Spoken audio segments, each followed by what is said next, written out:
aquele caso da morte do pintor que foi assassinado. O suspeito se entregou ontem, confessou o crime e foi liberado. Coloca o Rubens Júnior aqui pra gente, ele tem mais informações. Boa tarde, Alteza, Anne Gomes, amigos do Tambor da Gente.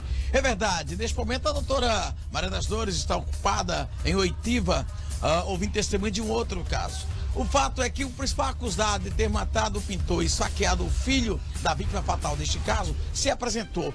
Há informações de que ele teria prestado esclarecimento à doutora Maria das Dores, e há um outro detalhe de que não se sabe se ele se manteve preso ou se vai à audiência e custódia. O fato é que ele confirmou para a doutora a motivação. E aí, como a gente não tem uma fala oficial da doutora Maria das Dores do envolvimento do acusado com a esposa da vítima fatal, que foi a principal linha de investigação destacada pela Polícia Militar ontem, em nossa entrevista com o coronel Francimar, quando ele destacou que a principal motivação seria um caso amoroso que tinha entre o rapaz, o Alex, o acusado, e a esposa da vítima fatal, o pintor, o seu Edmilson, que acabou sendo assassinado com mais de 30 golpes de arma branca. Claro que a doutora Maria das Dores está aqui. Deixa eu ver se ela já saiu aqui, só um minutinho, né? Acompanha aí, mostrando em detalhe, ver se ela já está saindo da sala dela nesse instante aqui, né? Não, a doutora Maria das Dores continua ainda aqui na delegacia de homicídios, acompanhando uma oitiva de um outro caso. Obviamente que a gente iria tentar uma fala com ela, mas infelizmente ela está ocupada neste momento. Claro que nós vamos ficar acompanhando este caso e, em uma outra oportunidade, quem sabe, conversar também com a doutora Maria das Dores. Da Central de Polícia, no Núcleo de Homicídios, repórter Rubens Júnior, ao vivo da minha cara, Fred Robert. Bonitão é bonitão, resta ilusão e não tem comparação. Vai. Valeu, Rubens Júnior. Lá na Central de Polícia, tentando falar então com a delegada que está acompanhando esse caso.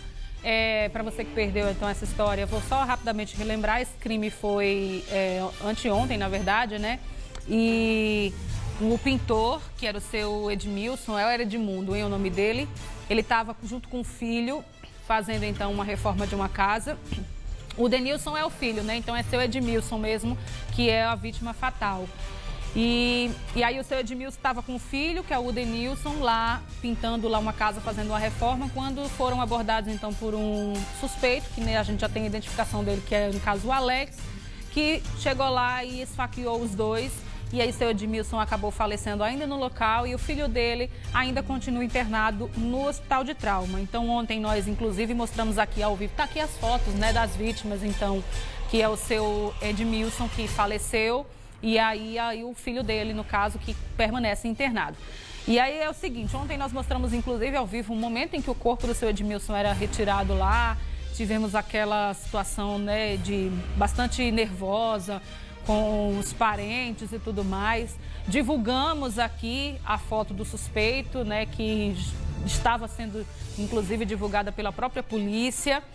E acontece o seguinte, quando foi ontem à noite, o suspeito desse caso, está aqui inclusive a foto dele, ó, que é o Alex, 22 anos, ele se apresentou espontaneamente à polícia. Para a gente fechar esse caso, nós vamos conversar agora por telefone com o Caio Cabral. Caio é advogado do suspeito de ter assassinado o pintor, esse crime que foi lá no bairro do Hernani Sátiro. E aí o Caio participa agora com a gente para nos ajudar a esclarecer alguns pontos dessa história. Por quê?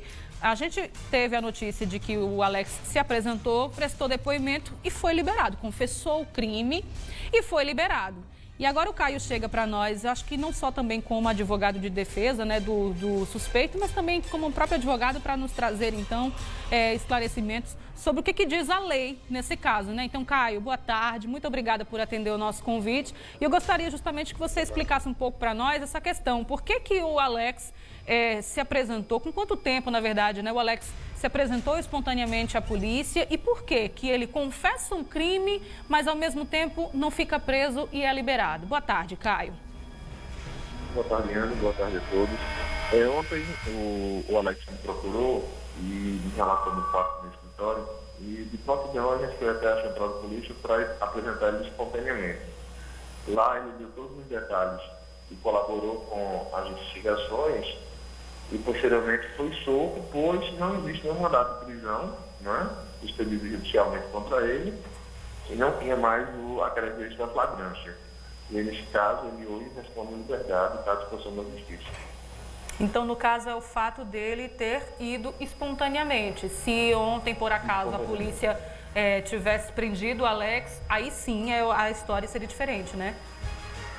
Seria diferente. Isso. Ele determinou, colaborou com as investigações, né, apresentou o endereço fixo, apresentou também suas alegações e motivos. A investigação acredito que continua, né?